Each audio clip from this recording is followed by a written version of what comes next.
नमस्ते, good evening, बहुत स्वागत। भारत एक्सप्रेस देख रहे हैं आप। मैं हूं आपके साथ रोहित पोखरियाल।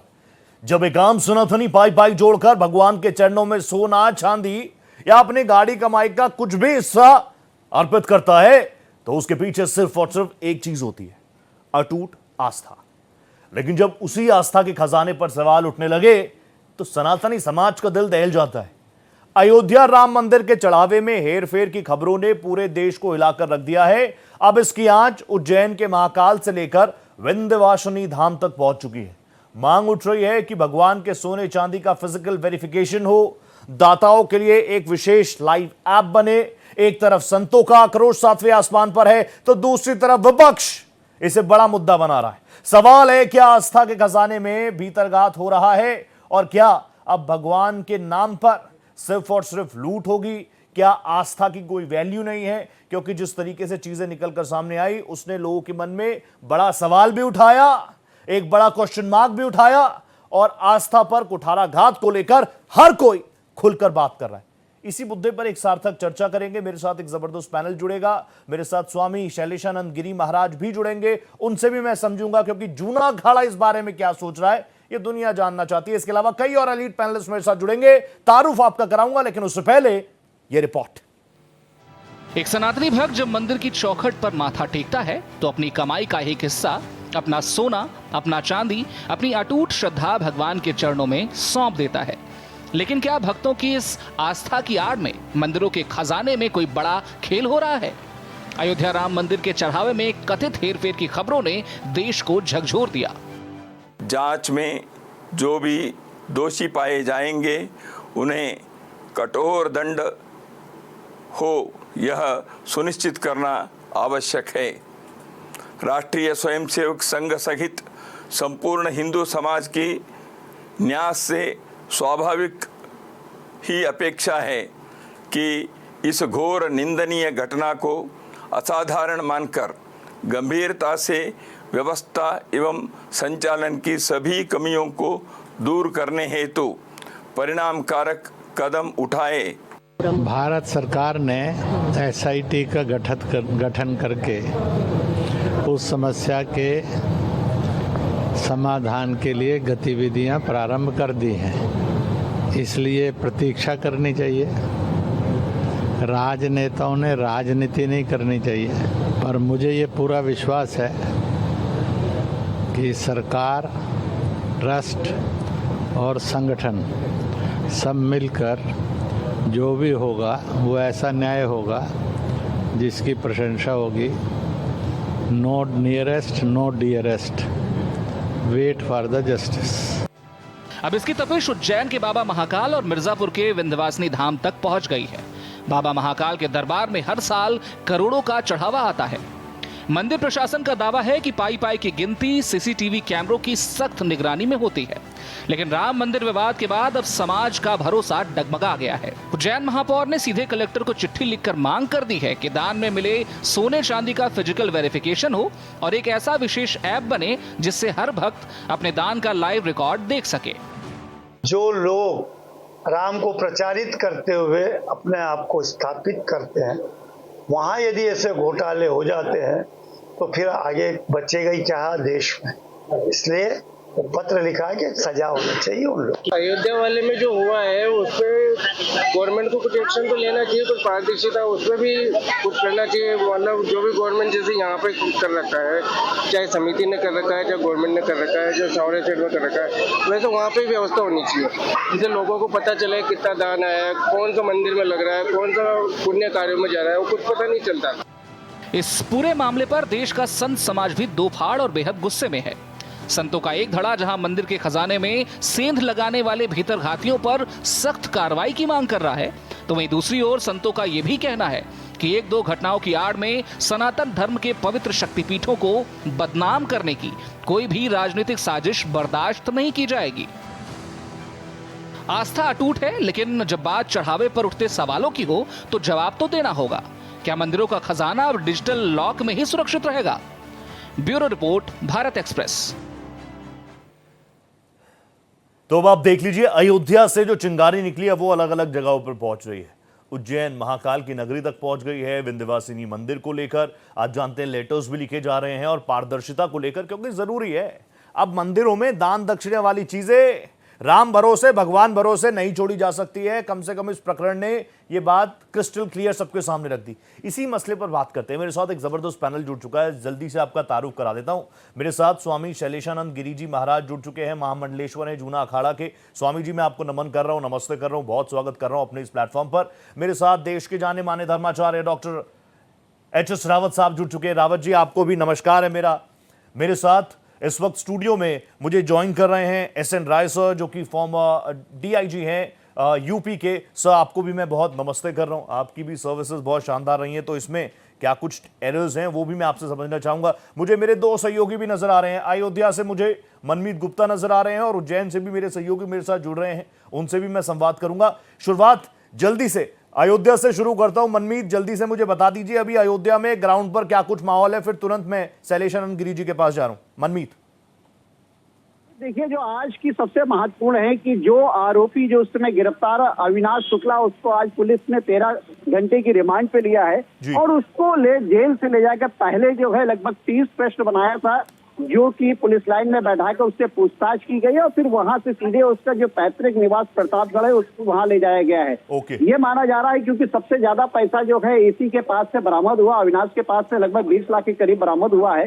तो ऐसे में ये माना जा रहा है कि ये बहुत अहम कड़ी, और जिस तरीके से आज पूछताछ की गई है पुलिस लाइन के अंदर, बहुत सारे अहम सवाल जो पूछे गए हैं उसके उत्तर भी उसने दिए हैं। कुछ चीजें ऐसी है जिसको उसने छुपाने की कोशिश की है, हालांकि विवेचना लगातार जारी है और ये माना जा रहा है कि अभी और बहुत ऐसे चेहरे हैं, क्योंकि अज्ञात लोगों के खिलाफ भी रोहित मुकदमा दर्ज हुआ है, तो अभी वो चेहरे भी सामने आने वाले हैं। वो चेहरे सामने आने चाहिए। ये रामद्रोही कौन है पूरा देश जानना चाह रहा है। शैलेशानंद गिरी जी महाराज, मैं आपके पास आ गया। महाराज, मेरे जैसे आपके जैसे करोड़ों राम भक्त, करोड़ों सनातनियों के दिल को कचोटा जब ये मामला सामने आया, और शुरुआती दौर में तो हम कह रहे थे कथित चोरी कथित चोरी कथित चोरी, अब तो पैसे मिल रहे हैं, अब इसको कथित नहीं कहा जा सकता।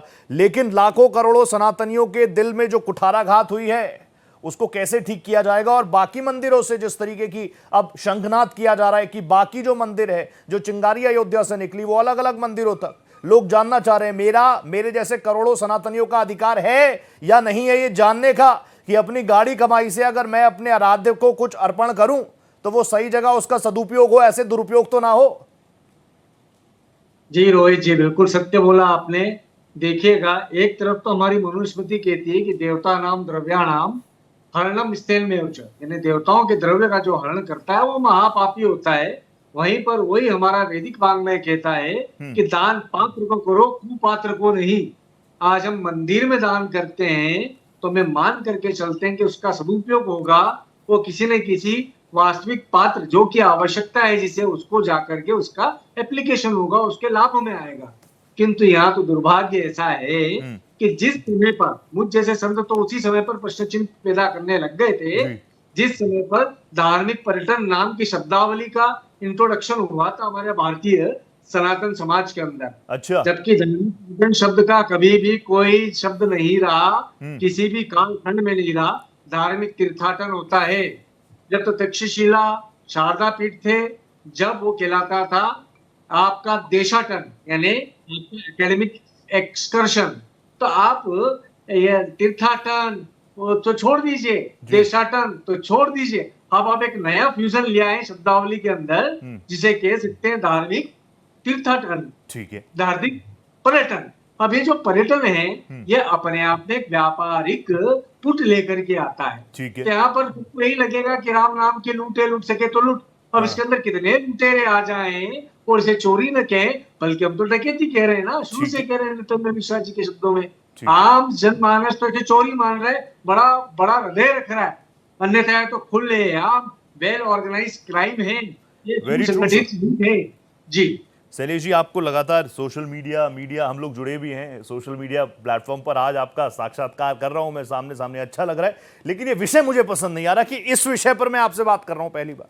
रावत जी, अब आप मुझे बताइए, आप तो मेरे साथ कल भी जुड़े थे, ट्रस्ट पर ट्रस्ट है, और जो ये आग आप देखिए, हम तो ये चाहते हैं कि आप जैसे लोग, शैलेशानंद गिरी जी महाराज जब मेरे शो पर आते हैं तो सनातन फैले, वो रोशनी कैमरे के इस पार भी हम सब महसूस करते हैं। लेकिन यहां तो चोरी की बात जो निकली अयोध्या से, अब वो दूसरे दूसरे दूसरे तीर्थ स्थानों, बताइए काल भैरव, बाबा महाकाल की नगरी तक में इस तरह की चीजें लोग बात कर रहे हैं, तो ये अच्छा थोड़ी है। देखिए रोहित जी, हम लोग ज्योतिष के जानकार हैं, ज्योतिष पढ़ाते रहे हैं, 35-40 साल हो गए हमें। ज्योतिष के अंदर देवता और राक्षस दो प्रकार के ग्रह होते हैं जी। जो देवता होते हैं वो अच्छा करते हैं, और जो राक्षस ग्रह हैं वो कहीं ना कहीं आदमी के दिमाग में चोरी, झूठ, बलात्कार, डकैती ये सब करते हैं। तो ग्रहों का प्रभाव तो इस पृथ्वी लोक पर है, उसे डिनाई नहीं किया जा सकता। जहां आपको आभूषण देखेंगे, हीरे, पन्ने, जवाहरात, सोना, चांदी देखेंगे, तो आपकी नजरों में चोरी जरूर आएगी। और जहां आप धन की गड्डियां देखेंगे, भंडार देखेंगे, आप जितने मर्जी अच्छे आदमी हो, आपके दिल में शनि राहु का प्रभाव तो आएगा। इसलिए ये चीज अगर ट्रस्ट पहले दिमाग में रख लेता, ये सोच लेता ट्रस्ट कि इतना पैसा आ रहा है, इतना आभूषण आ रहा है, इतनी सोने चांदी की ईंटें आ रही हैं, इनमें चोरी भी हो सकती है, अगर ये सब चीजें सोच के अगर पहले से तैयारी की होती, तो आज जो ये डकैती हुई है, आज जो ये लूट हुई है, ये रोहित जी ना होती। जितना भगवान राम का प्रचार हुआ था, उतना ही दुष्प्रचार इन लोगों ने कर दिया। आज सनातन धर्म को बदनाम करके रख दिया। जितना पूरे विश्व में सनातन धर्म पर लोग रिसर्च कर रहे थे, पीएचडी कर रहे थे, और ये जानना चाहते थे कि आखिर ये प्राण प्रतिष्ठा होती क्या है, मूर्ति पूजा होती क्या है, इतने वैदिक मंत्र होते क्या हैं, उन सब पर हमने टीवी पर अपनी बातें रखी, वो पूरे विश्व को हमने समझाया। आज हम कैसे समझाएं कि चोरी भी कुछ होती है? आज कैसे बताएं कि भैया ग्रहों का भी प्रभाव होता है?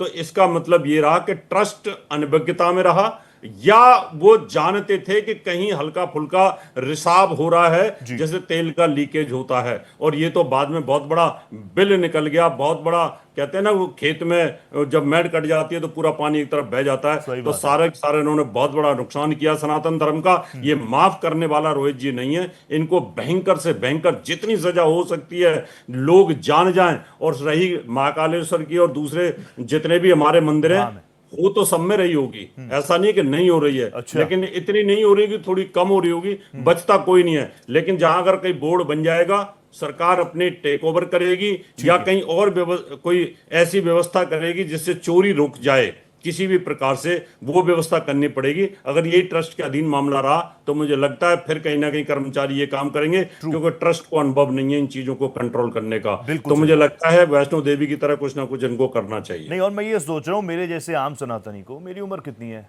30 साल 35 साल, आप सबसे छोटा ही होगा उम्र में, लेकिन मैं ये सोच रहा हूँ कि मेरे जैसे एक आम सनातनी को, जो बहुत ज्यादा मंदिर पूजा पाठ भी नहीं करता, हाँ दिल में मैं रखता हूँ, मुझे इतना दुख हो रहा है, तो HS रावत साहब, हमारे शैलाशानंद गिरी जी महाराज, जिन्होंने, हम बार बार कहते हैं 500 वर्षों का त्याग, 500 वर्षों में क्या कुछ अपनी चप्पलों से लेकर चमड़ी तक घिस दी, और महज 2-2.5 साल में आज सनातन पर सवाल उठने लगे हैं कि भैया आपने तो राम मंदिर में प्राण प्रतिष्ठा की थी। उन प्राण प्रतिष्ठा वाले भगवान के सामने ये लोग चोरी करते रहे, इनके मन में, इनके जहन में डर नहीं था क्या? अब ये वाकई ये बातें हैं, रावत साहब इस बात को लेकर वो बोल ही रहे हैं कि हम क्या समझाएं क्या ना समझाएं। राय साहब, मैं आपके पास आ गया। राय साहब, आपने भी लंबे वक्त तक सर्व किया है, इन चीजों को आप समझते हैं, फ्रॉड, चीट, ये सारी चीजें हैं, लेकिन इसमें एक बहुत बड़ा पहलू आस्था का भी है।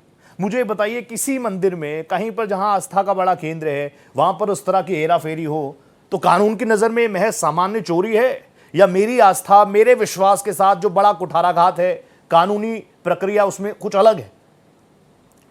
देखिए, इस सृष्टि में 2 नियम चलते हैं जी। एक तो ईश्वर ने बनाए हैं जो नियम, आस्था का जो नियम है, सृष्टि के संचालन का नियम है, वो ईश्वर द्वारा बनाए गए हैं। और दूसरा, हमने अपनी व्यवस्था को संचालित करने के लिए कानून बनाया है। देखिए, आस्था राम की है, भगवान राम हैं, हमारे पूज्य हैं। गोस्वामी तुलसीदास ने लिखा है जी कि ईश्वर अंश जीव अविनाशी। ये सारे जीव जो हम आप सभी हैं, जो चोरी किए हैं, जो व्यवस्था को देख रहे हैं, ये सभी ईश्वर के अंश हैं। ठीक है। ईश्वर ने जब सृष्टि का निर्माण किया, तो उसने कहा कि हम सारे जीवों को अपने अपने विचार और स्थिति के अनुसार कर्म करने की स्वतंत्रता देते हैं। ठीक है। आप स्वतंत्र हैं, आप जो चाहते हैं वो करें। ठीक है। लेकिन इतना जरूर है कि यदि आप कोई भी कर्म करेंगे जो धर्म के विरुद्ध हो, जो समाज के विरुद्ध हो, जी, जो आस्था के विरुद्ध हो, तो ईश्वर आपको दंड जरूर देंगे, आपको अपने कर्मों का फल भोगना ही पड़ेगा। ओके। तो जिन लोगों ने आस्था के साथ खिलवाड़ किया है, जी। भगवान राम के चढ़ावे की चोरी की है, उनको दंड भगवान राम देंगे, ये हमको विश्वास रखना चाहिए। और जितने भी लोगों ने राम के प्रति आस्था से वो चढ़ावा दान किया है, उनको भी ये विश्वास करना चाहिए कि जिन्होंने ये कुकृत्य किया है उनको भगवान राम जरूर दंड देंगे। एक तो ये हमारे धर्म की व्यवस्था है, दूसरा हम कानून की बात करते हैं। हाँ। निश्चित है कानून के रूप में चोरी, आस्था के प्रति चोरी हो, किसी प्रकार की चोरी हो, वो दंडनीय अपराध है। ठीक है। उसकी व्यवस्था बनाई गई है कि किस अपराध की के लिए क्या दंड मिलेगा। ठीक है। कानून में सब कुछ उल्लिखित है। जहाँ तक कानून की बात है, कानून अपना काम कर रहा है। ठीक है। SIT गठित हो गई है। ओके। और तत्काल उसने अपना एक्शन भी शुरू कर दिया है। जितने लोगों ने चंदा चोरी की है, चढ़ावे की चोरी की है, सभी गिरफ्तार हो चुके हैं और गिरफ्तारी के बाद उनकी जांच चल रही है। आपको विश्वास रखना चाहिए कि भगवान के चढ़ावे का एक एक पाई वसूल होगा इन चोरों से। ओके। वो 1 रुपया भी कहीं नहीं जाएगा। यदि उन्होंने खा पी लिया होगा उस धन से कुछ जो उनके पेट में पच गया होगा, तो उनके द्वारा बनाई गई संपत्ति से वसूला जाएगा, उसको किया जाएगा। तो सरकार वसूलेगी। ठीक है। सब कुछ वसूलेगी, कोई छूट नहीं पाएगा। राय सर, ट्रस्ट को लेकर भी पूछ लूं क्या? ट्रस्ट पे ट्रस्ट रहेगा, कैसे रहेगा? देखिए, ट्रस्ट का गठन तो हो गया, सुप्रीम कोर्ट ने गाइडलाइंस दी, केंद्र सरकार उसमें इन्वॉल्व थी, कई सारे चेहरे आ गए, उनमें यूपी सरकार से जुड़े भी मंत्री थे, संजय प्रसाद खुद उस ट्रस्ट के मेंबर हैं जिनको रिपोर्ट सौंपी गई SIT की तरफ से। ये ट्रस्ट का होना ना होना फिर तो एक बराबर है। नहीं, देखिए, जब राम मंदिर बन के तैयार हुआ जी, आस्था जन सैलाब उमड़ेगा, लोग आएंगे, क्योंकि 500 सालों बाद सबकी मनोकामना पूरी हुई थी, तो ये तो मालूम था। लेकिन यह भी विचार किया गया था कि जो भी चढ़ावा आएगा जी, पहले तो चढ़ावा दान लिया गया, संघ ने सबसे लिया, जिससे मंदिर बना। मंदिर बनने के बाद ये भी मालूम था चढ़ावा आएगा, उस चढ़ावे के लिए ट्रस्ट बनाया गया, सारी चीज़ें बनाई गई। और ऐसा देखिए, तुरंत कह देना, चंपत राय जी का जीवन का इतिहास देखिए, पूरा जीवन उन्होंने समाज के लिए समर्पित कर दिया है। आज भी आप उनके बिजनौर में स्थित पैतृक निवास पर जाइए, सब गिरा पिया है। 1 रुपया कभी उन्होंने किसी से लिया दिया नहीं है। उनकी ईमानदारी पर कोई शंका नहीं की जानी चाहिए। ये मेरा मत है, आप लोग भी इसको समझते होंगे। तो ट्रस्ट में जो लोग भी रखे गए थे, ठीक है, वो सिद्ध थे और राष्ट्र के लिए समर्पित लोग थे। समाज की सेवा के लिए लंबा जीवन उन्होंने लगाया था, अपना समय दिया था। ऐसे लोगों को उस ट्रस्ट में रखा गया था। नहीं, आपकी बात बिल्कुल ठीक है। मेरे साथ रावत साहब जुड़े हैं, कल भी हम लोग इसको लेकर बात कर रहे थे। उन्होंने भी कहा कि जितना वो जानते हैं, बहुत मुखर आवाज रही चंपत राय साहब। मेरे सहयोगी मनमीत गुप्ता अयोध्या से मेरे साथ लाइव जुड़े हैं। मनमीत को भी पता है, मेरे कई दर्शकों को पता है, हमारा तो रिश्ता भी है अयोध्या के साथ, मनमीत को पता है। वहां पर भी मैंने कई लोगों से बात की, तो उन्होंने कहा कि चंपत राय जी बड़े शरीफ व्यक्ति हैं। मतलब जो बातें निकल कर आ रही हैं वो सारी चीजें वो मान रहे हैं, इस बात को, बड़े शरीफ आदमी हैं। लेकिन फिर जब मैं उनसे पूछ रहा हूं कि अगर कोई ट्रस्ट बना, ट्रस्टी के तौर पर कोई चेहरा है और उनके नीचे आके, उनकी नाक के नीचे नेग्लिजेंस भी हो जाए, तो नेग्लिजेंस भी तो एक क्राइम में आ जाता है अगर इतने करोड़ों लोगों की आस्था जुड़ी हो। मनमीत, निश्चित रूप से सबसे बड़ा जो सवाल ये है कि आखिर इतनी बड़ी चोरी है, वो भी लंबे समय से हो रही थी, तो कैसे ये ट्रस्ट के जो पदाधिकारी है और खासकर चंपत राय जो हर एक चीज के बारे में जानकारी रखते हैं, पूरा समय राम मंदिर में बिता रहे थे, तो ऐसे में ये चोरी उनके नाक के नीचे हो रही है, तो ये कैसे संभव हो सकता है? और क्या ये घोर लापरवाही नहीं है? एक मामला है। दूसरा मामला ये है कि बाकायदा जहाँ पे ये बैठते हैं, तो ये वहाँ पे CCTV की बहुत बड़ी स्क्रीन लगी हुई है, जहाँ पर लगभग जितने भी कैमरे हैं उसके आप उसको देख सकते हैं। तो क्या कभी उसमें देखने की कोशिश नहीं की गई?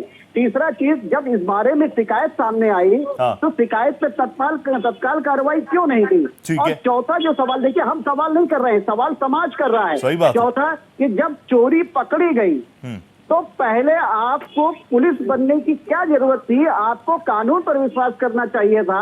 आप सबसे पहले मुकदमा दर्ज कराते मुकदमा दर्ज कराने के बाद उन आरोपियों के घर से जो 80 लाख रुपए बरामद हुआ वो बरामद कराते।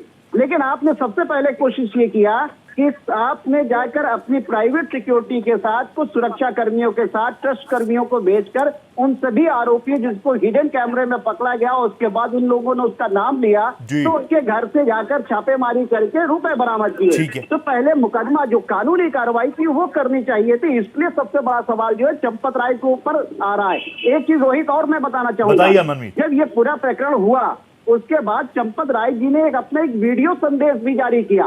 वो वीडियो संदेश अगर आप देखिए तो उसमें उन्होंने कहा कि ये सब ऑडिट का पार्ट है और ऐसा कुछ नहीं है। मतलब उन्होंने साफ कहा कि ये कोई चोरी की घटना नहीं है।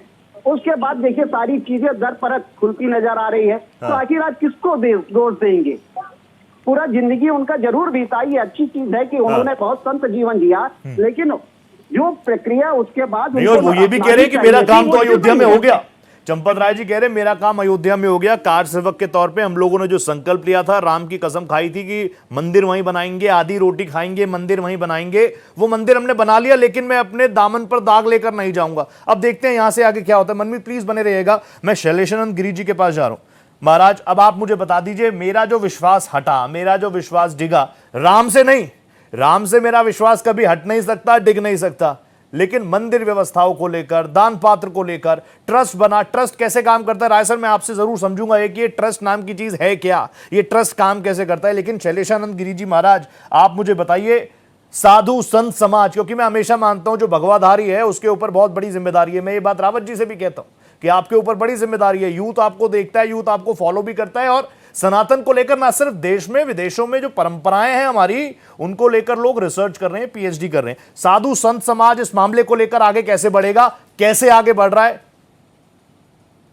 देखिए रोहित जी, मैं बहुत स्पष्ट रूप से कहना चाहूंगा, जितनी व्यवस्था है प्रबंधन की, यानी इस राष्ट्र के अंदर जितने धार्मिक न्यास हैं यानी ट्रस्ट है, जितने धार्मिक संस्थान हैं यानी धर्मशाला इत्यादि हैं, जितने धार्मिक मंदिर हैं या जितने अखाड़े हैं, इन सबको एक परिधि के अंदर हमें लाना श्रेयस्कर होगा, जिसे हम कह सकते हैं कि एक प्रकार का आयोग बना देना चाहिए। आज बच्चों के अपराध को लेकर के बाल आयोग का गठन हो जाता है, महिलाओं के अपराध के लिए महिला आयोग का गठन हो जाता है, अनुसूचित जाति जनजाति के लिए आपके पास में अनुसूचित जाति मतलब अल्पसंख्यक आयोग हो जाता है। किंतु एक चीज ध्यान रखिएगा, जब तक हम ये नहीं देखेंगे 13 अखाड़े हमारे की प्राचीनतम व्यवस्थाएं हैं जी, हमारे यहाँ पे 5 वैष्णवाचार्य है, हमारे यहाँ पे 4 शंकराचार्य की पीठ है जी, और साथ में विद्वत परिषद है। देश प्रदेश के अंदर, पूरे राष्ट्र के अंदर बड़े अनेक विद्वत जन है, जिस प्रकार के हमारे डीआईजी साहब बैठे, ठीक है। तो एक सरल स्पष्ट होता है, हर वर्ग का प्रतिनिधित्व करते हुए हमें सनातन आयोग का गठन करना चाहिए। अन्यथा क्या होगा रोहित जी, हम सिर्फ सुझाव दे पाएंगे। आज हम एक साधु होकर के हम सुझाव दे पा रहे हैं कि सरकार को ये करना चाहिए, वो नहीं करना चाहिए, किंतु जब आयोग बन जाएगा तो एक हाथ में शास्त्र होगा, दूसरे हाथ में शस्त्र होगा। यानी एक हाथ के अंदर सजेस्टिव पावर रहेगी, जुडिशरी पावर रहेगी, और दूसरे हाथ के अंदर हमारे पास में पनिशमेंट करने के लिए जुडिशरी पावर होगी।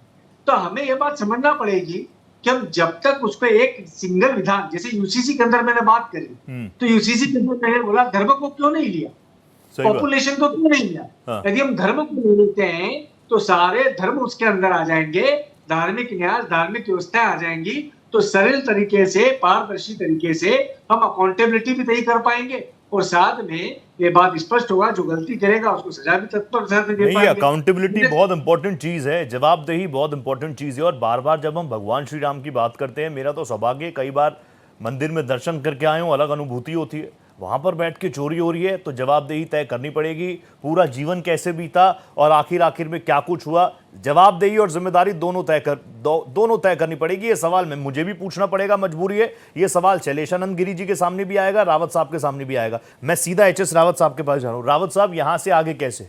मंदिर, इतना बड़ा मंदिर, व्यवस्थाएं बनी, जो मेंबर्स थे उसमें IAS IPS लेवल के अधिकारी भी मौजूद हैं, जगह जगह CCTVs भी हैं, सामने खुद रामलला की प्राण प्रतिष्ठा हुई चीजें हैं, बावजूद उसके चोरी नहीं रुकी। आगे कैसे रोकी जाएगी चीजें?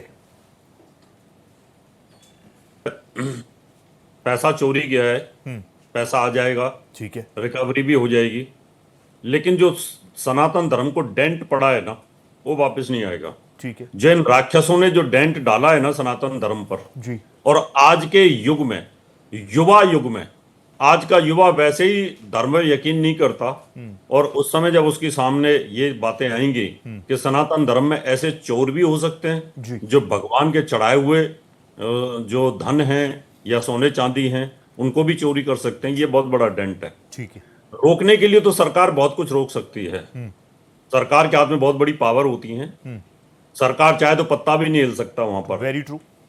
सिक्योरिटी अगर टाइट की जाती, जैसे एक कंपनी के अंदर मल्टीनेशनल कंपनी होती है या कॉर्पोरेट हाउसेज होते हैं, वहां से एक एक आदमी की चेकिंग होकर निकलती है, काल पेन भी लेके नहीं जा सकते वहां से। Very true. एक आध पेन वो भी पकड़ी जाती है। जब इतना बड़ा मंदिर था तो क्या इन ट्रस्ट वालों को समझ नहीं आ रही थी कि यहाँ से चोरी हो सकती है? क्या जितने भी ऑर्गेनाइजिंग कमेटी के लोग थे उनको समझ नहीं आ रही थी कि यहाँ से चोरी हो सकती है? क्या ये जो चोर थे उनके आप भावों से पता नहीं लग रहा था इन लोगों को? एक मिनट में कोई भी सिक्योरिटी वाला होगा, पुलिस वाला, आदमी के आप भाव से पकड़ लेता है कि चोर चोरी कर रहा है, इसके आप भाव चेंज हो चुके हैं। जैसे ही पैसा जेब में बढ़ता है आदमी के आप भाव चेंज हो जाते हैं, उसके कपड़े चेंज हो जाते हैं, उसके ब्रांडेड कपड़े आने शुरू हो जाते हैं, उसकी चाल बदल जाती है, उसका बोलने का तरीका बदल जाती है। क्या इन ट्रस्ट वालों को ये समझ नहीं आ रही थी? इनकी साइकोलॉजी क्या ठप हो गई थी कि भाई इतना पैसा करोड़ों रुपए जा रहा है, इनमें चेंजेस आए हैं, तो इसका मतलब यह है कि कहीं ना कहीं इनकी लापरवाही, इनकी नेग्लिजेंसी रही है ट्रस्ट की। और मैं फिर कह रहा हूं, सरकार चाहे तो पत्ता नहीं हिल सकता। क्या बात कर रहे हैं आप? रावत जी एक सवाल पूछूं, वैसे तो हर कोई जानता है आप बहुत खुलकर बात करते हैं। रावत जी एक चीज और मुझे बता दीजिए, क्योंकि आप साधु संत समाज को, ज्योतिषाचार्य को और हमारी भगवा संस्कृति को लगातार रिप्रेजेंट करते हैं। कई बड़े बड़े चेहरे हैं जो एक वक्त पर सनातन के पुरोधा, हालांकि पॉलिटिकल पार्टी में है, लेकिन सनातन सनातन सनातन हिंदुत्व की बात करते हैं। विपक्ष खुलकर बात करने को तैयार है। मैं कह रहा हूं हो सकता है राम जी ने विपक्ष को सद्बुद्धि दे दी, मैं नहीं जा रहा ना इधर ना उधर। कोई कहे कि ये तो वो लोग हैं जिन्होंने गोलियां चलाई। अरे जब गोलियां चलाई तो चलाई, लेकिन आज उनसे ये अधिकार थोड़ी कोई छीन सकता है कि वो चोरी को लेकर सवाल नहीं पूछ सकते। विपक्ष में बैठे हैं ना, मेरे आपके सवाल उठा सकते हैं। मुझे ये बताइए, जो बड़े बड़े चेहरे हैं, मैं नाम नहीं ले रहा, आप समझिए, बड़े बड़े मंत्री हैं, इस पूरे मामले को लेकर बिल्कुल चुप हैं, इस चुप्पी को जस्टिफाई किया जा सकता है? मैं देखिए रोहित जी, अपोजिशन की बात करता हूं, वो तो कभी राम मंदिर के साथ थे ही नहीं। हाँ। वो तो धार्मिक थे ही नहीं। ठीक है। वो तो तब भी विरोध कर रहे थे और आज भी विरोध करते रहते अगर ये चोरी न होती तो।